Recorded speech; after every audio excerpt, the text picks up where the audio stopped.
Take two. So my name is Scott Silverman. I'm here to talk to you about the faulty design of everyday experience and really what we can do about it. I spend a lot of time at work coaching students to be their absolute best selves, making informed choices, taking legal risks, although they do take the other risks too, and learning from their mistakes and successes.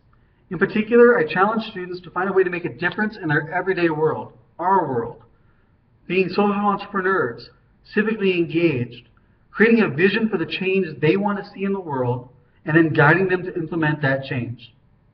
Well, really, I spend a lot of time in meetings, boring meetings, checking email, muddling through cumbersome data, literally spending weeks doing the same report over and over and over again. But when I get a chance to talk to students and really work with them, I love talking about leadership, change in the community, and really making a difference. And I love coaching students on how to take their vision for the world and implementing it out in the community. So I love to fix things and make things better. And I'm not the type that changes things just because, but I can typically recognize when something is not working well and can work out potential solutions and roadblocks to then fix that issue and figuring out basically the best way to move forward. The old adage is, if it ain't broke, don't fix it.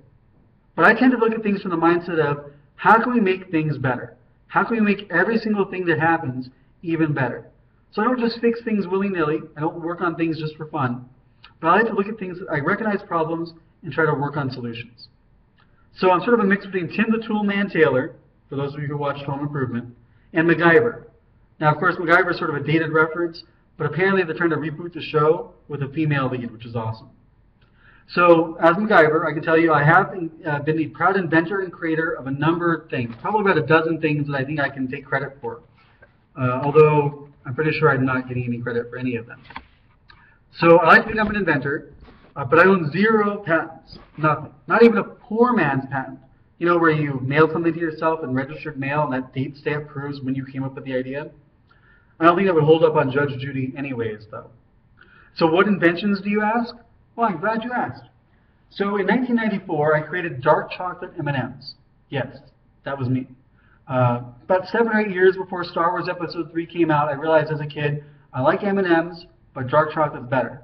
So why not make them in dark chocolate? I have no credit for that, but I do think that I had something to do with it. Maybe. S'mores M&Ms, also a good idea, hasn't been invented yet. You heard it here first. Nutella M&Ms, also good. S'mores Peeps. Imagine those little marshmallow bunnies dipped in chocolate, covered in graham cracker dust.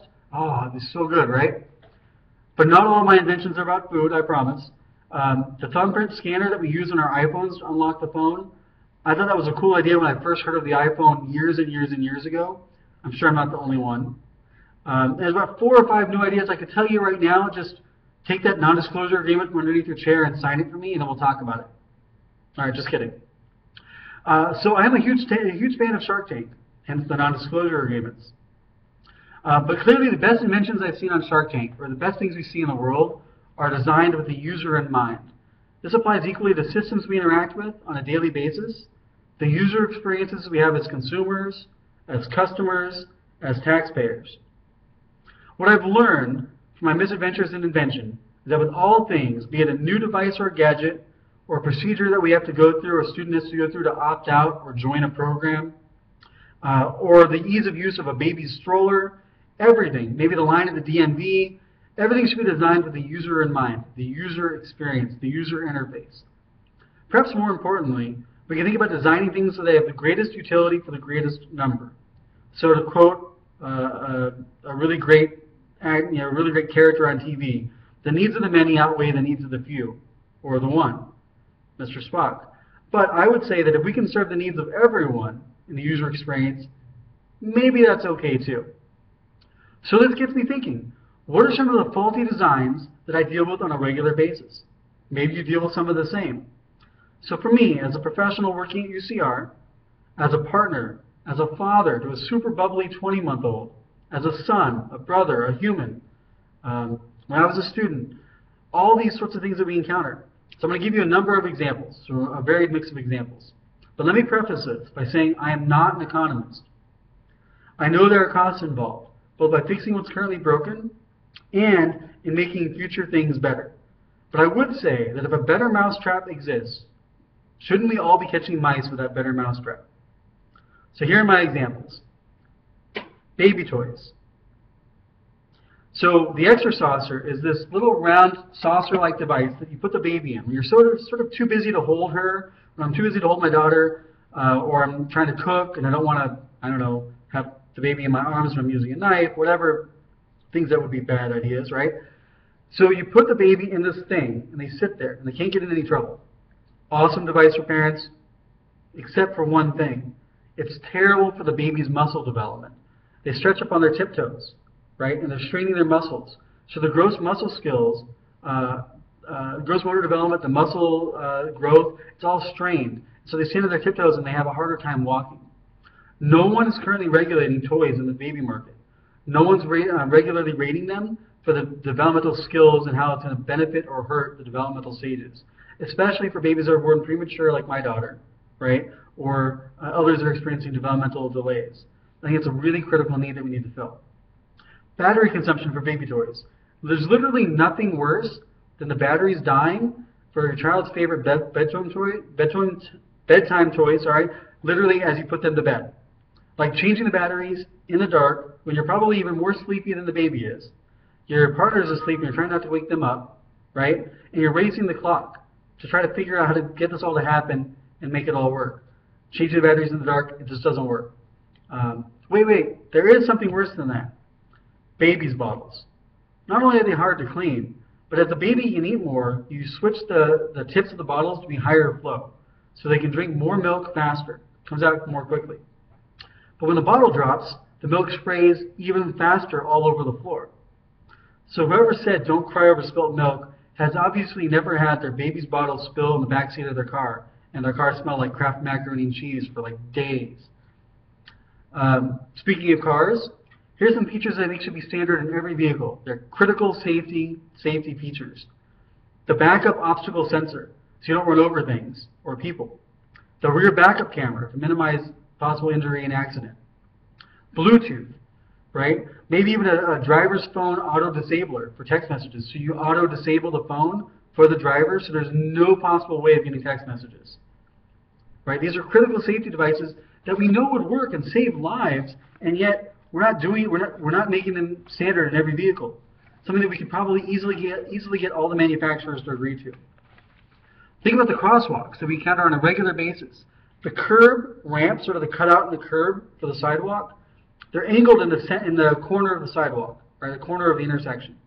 However, 9 times out of 10, the sidewalk itself is perpendicular to the sidewalk. The crosswalk is perpendicular to the sidewalk. So people in strollers or wheelchairs have to go out in the corner diagonally into the intersection and then come back around to the crosswalk to safely get across the street safely. Why aren't we designing this better? Maybe the cutout should be bigger. Maybe the cutout ought to be 2, right next to and literally parallel to the crosswalk. Something we could do to probably make things easier for people.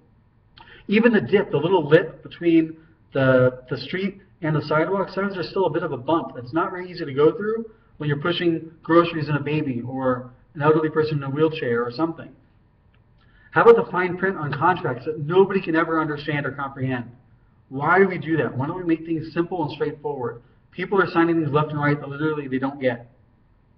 The experiences we have as customers, those we provide for each other, the things we provide for students, just in general, right? The fact that you can check into some places, that we're not making it user-friendly.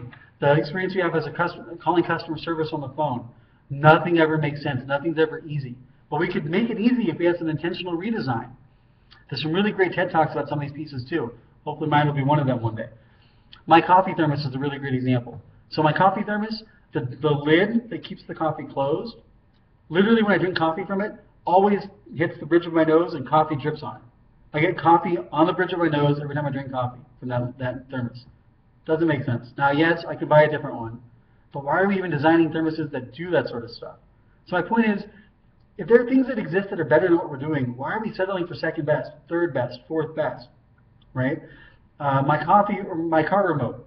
So once I couldn't get my car to unlock, so I'm pressing the button, trying to unlock the car. The alarm would be disabled, but it wouldn't unlock the car. So finally, I popped the trunk, and then I popped the back seat down, and I reached through the back seat, sort of climbed through the trunk of my car, literally, Hopped down the back seat, opened up the back door, climbed back out, went around, unlocked the front door. So this happened to me 3 times before I finally realized I have a key. And I still have a keyhole on the door. So technology has advanced so much that maybe it's just me, but I sometimes forget how to do things the non-technical way, the non-technologically advanced way. Yes, I am a little bit ashamed to admit that that happened, but it's just an example of things that we can do, things that are wrong, right? Think about some other examples. Lots of warehouses all over Southern California. How many of them have solar panels on the front, on the top, to catch and harness all that solar energy that we're just wasting? Although I wonder if we harness all that solar energy, will we get progressively colder as a planet? I don't really understand how that would work, but we should look at that too. Surge protectors, outlets. Why don't they all come with USB ports? All of our devices need them now. Why are so many processes done only on paper? When you're waiting for hot water at the sink, think about all the water we're wasting while you're waiting for the water to heat up. How many life hacker posts do we need so we all learn how to tie our shoes more effectively so they don't come undone, or dry our hands with only one paper towel? Excellent TED short talks on this, by the way. Think about the curriculum and pedagogy by which we teach our children. The fact that children in other countries regularly test better and probably have higher knowledge than students in the U.S. If there's a better way somewhere else, why aren't we learning from that, adapting it, and making it better? Why aren't we increasing the baseline of all these things so we can all perform better? So there's examples everywhere. All of us can be innovators. All of us are innovators. We're just sometimes too afraid to show our creativity and try to work on the solution. Whether it's a device or a process, the user interface of our everyday experience could definitely use an upgrade. Customer service is a function of how well an organization meets the needs of its customers. Constantly, consistently exceeds the needs of the customer. It's how we can create raving fans. I'm not trying to create a rebellion, or maybe I am, a rebellion of innovation. We can create, Ken Blanchard once said, we can create raving fans if satisfied customers are not good enough. This works for business and in life. We can do all these things better. And I think this might tie into how we get to where our society is a little bit more utopian, a little bit more like the Star Trek universe, right? Where the only wars we have maybe are with other planets, maybe not so much on this planet. We can make all of our user experience, our livelihoods, all of our lives better. So people tend to resist change, unless of course you're in Congress and you gerrymander your district until you make sure you get reelected all the time. Other than that, change can be very difficult.